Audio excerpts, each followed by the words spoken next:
Harness our minds to help us through life situations. We've got Doctors Richard Levack and Adria O'Donnell from the San Diego Psych Association, along with our special guest, Mark Devine. He's a retired Navy SEAL and author of the new book, Unbeatable Mind. Let's get to our viewer questions, shall we? The first question says, I run 3 to 4 times a week to keep my mind clear, my body healthy, and I've recently started yoga, and I'm bothered by how I can't keep my mind from wandering all over the place. It's like somebody's turned up the noise in my head. I hate it. Is this normal? You know, I think the noise has probably been that loud, but since everything else turned down, you can hear it. Okay. So there used to be something my yoga teacher used to tell me, that she would say, you put a box in the front seat of your car and you leave it there, an imaginary box. And as the thoughts come in, instead of engaging with them, you let them float by you and visualize them going into the car and sitting there in the box waiting for you. So when they come to you, instead of engaging, say, oh, there goes the laundry I have to do. Oh yeah, okay, there goes the email I have to send. You don't engage, you let it sit, and then you trust that it will be there in the car waiting for you. So you try to be on your mat, and then you focus on your breathing.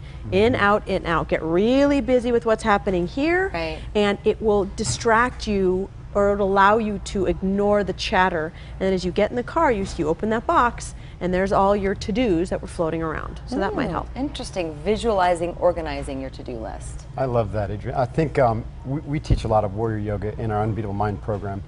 It's you know, a rigorous yoga, but we have the same issues. And I would say that breath awareness is probably the #1 way to keep your mind focused and away from the chatter.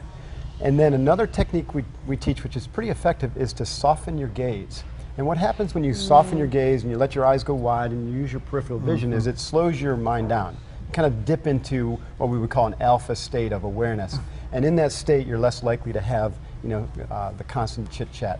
This is really helpful for me because I do yoga in my living room, which is good and bad. Because it's good because I save money, but it's bad because if there's laundry to do or whatever, I'll get up in the middle of it and do it really quickly, or like move the whatever. Yeah, that's stretching in between chores. And those thoughts are called interruptions. Right. Okay. And they occur in many situations when you're in an intimate moment. You get interrupted, or you're trying to concentrate, you get interrupted. It's like a computer that opens up too many windows at the same time. And often it's a symbol that you have a lot of loose ends. And write out all the loose ends and say, I'm going to come back to them, actually to make concrete Adria's concept of the box. And then go back and deal with those interruptions and finish them one at a time and think them through. That's good. Awesome. Okay, let's get to our next viewer question, which says, I constantly think I'm not good enough for my job, my husband, and my friends. Sometimes I feel stupid, ugly, and dull. I question why anybody would want to know me.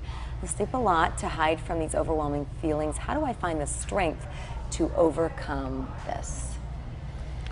Well, yeah, self-esteem is a huge issue. As we've said before on the show, it's always earned. You will like yourself better if you write down 3 things that you could do and be that you would love, and work towards doing that. Yes, I love that. You know, one thing that really helped me out when I was very young was, and it's so simple, and I like to keep this practical, and I believe I learned this from Brian Tracy, to give credit to this guy, and it was literally to repeat to yourself over and over, I like myself, I like myself, I like myself. And believe it or not, it has a way to penetrate, right, your subconscious.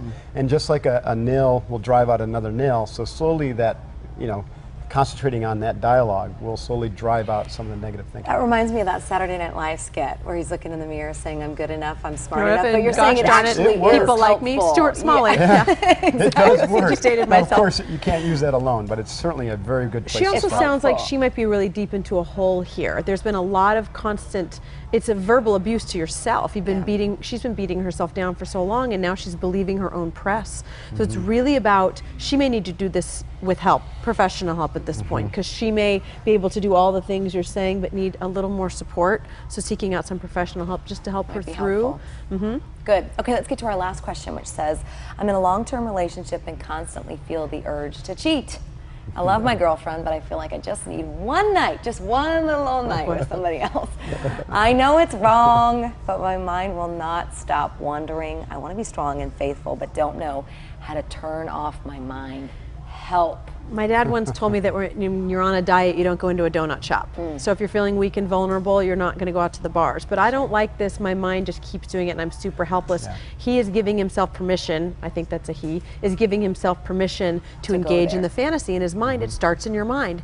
If you build it, they will come. So if you decide, oh, I can do this one night, and he's played out the fantasy, he's going to make it okay in the pictures in his mind, which then translate eventually into action. So I think going down that role is already halfway. And the other thing problem. is for him to take a moment and think through what is it about that fantasy that is attractive, Right. and what's missing that I could ask my wife or girlfriend to give me that fantasy gives me. Usually fantasies are either escape fantasies or wish fulfillment fantasies, and see what it is you're looking for that you can get right now. Right. One of the primary habits you need to cultivate for mental toughness is discipline. Discipline, means to be a disciple to something a little bit higher than your current, desires or emotional, needs.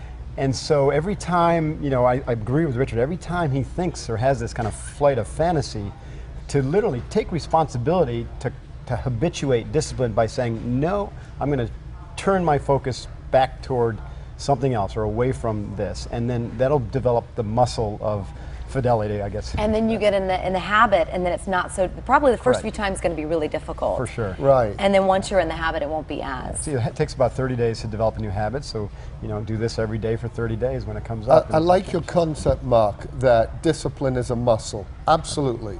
You got to work it. You Work it got- out. yeah. So is self-indulgence.